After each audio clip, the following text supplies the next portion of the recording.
নমস্কার বন্ধুরা, আমি দোলন আমার ইউটিউব চ্যানেলে আপনাদের সবাইকে স্বাগত জানাই। চলে আসলাম আজ দীঘার জগন্নাথ মন্দিরে। আজ জগন্নাথ মন্দিরের কিছু তথ্য আপনাদের জানাবো। মন্দিরে আসার আগে আমার এই ভিডিওটা দেখে নিন, না হলে জগন্নাথের দর্শন না করেই আপনাকে বাড়ি ফিরে যেতে হবে। জুনের 13 তারিখ থেকে 27 তারিখ পর্যন্ত জগন্নাথের মেন দরজা বন্ধ থাকবে। চলে এসেছি মন্দিরের মেন গেটের সামনে। জুতো রাখার কোনো জায়গা নেই, যার যার জুতো নিজের দায়িত্বে রেখে ভিতরে প্রবেশ করতে হচ্ছে। জুতো ড্রেনেও ভেসে যাচ্ছে, দেখতেই পাচ্ছেন আপনারা। দেখুন, সবাই জুতো বাইরে খুলে ভিতরে প্রবেশ করছে। মেন গেট থেকে ঢুকেই দুপাশে সেট করা আছে, আপনারা চাইলে এখানে বিশ্রাম করে নিতে পারেন। হলো মন্দিরের মেন গেট, এখান থেকেই সবাই প্রবেশ করছে।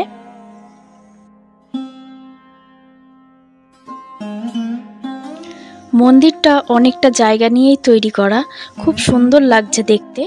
ঠিক মনে হচ্ছে পৈলানের স্বামীনারায়ণ মন্দির মতন। আর মন্দিরটা পুরোটাই পাথর দিয়ে তৈরি, সেরকম নিচেও পাথর বসানো আছে। রোদে তো হাঁটাই যাচ্ছিল না, খুব গরম লাগছিল।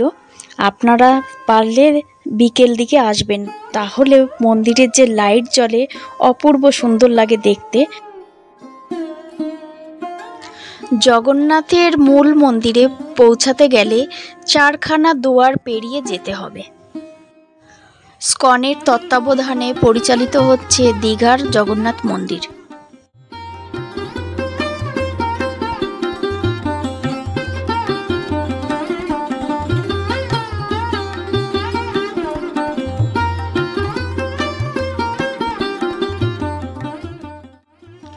জগন্নাথ মন্দির খোলা থাকে সকাল 6টা থেকে দুপুর 1টা পর্যন্ত, আবার বিকেল 4টে থেকে রাত 9টা পর্যন্ত।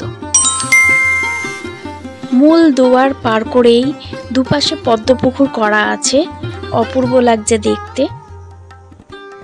যদি 1 লক্ষ দর্শনার্থীও চলে আসে তাহলেও কোনো রকম অসুবিধা হবে না, কারণ অনেক বড় জায়গা নিয়ে এই মন্দিরটা তৈরি করা।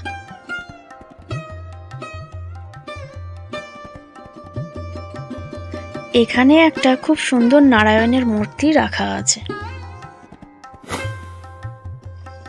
মূল মন্দিরের উচ্চতা 213 ফুট। দেখুন মন্দিরটা কত সুন্দর কারুকার্য করা।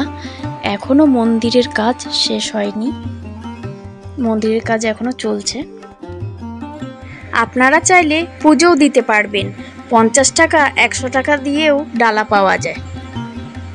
মন্দিরের 6 নম্বর গেটের দিকে গাড়ি পার্কিং করার জায়গাও আছে। জগন্নাথ দেবের মূল দরজা বন্ধ আছে, তাই আমিও দর্শন করতে পারিনি।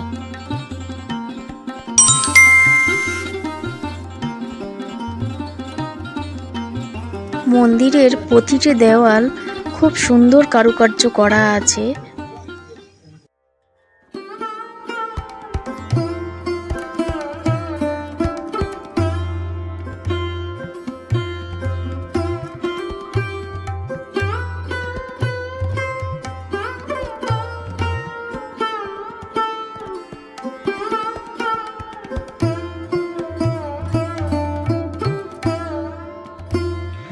এখানে খুব সুন্দর একটি রাধাকৃষ্ণর মূর্তি রাখা আছে।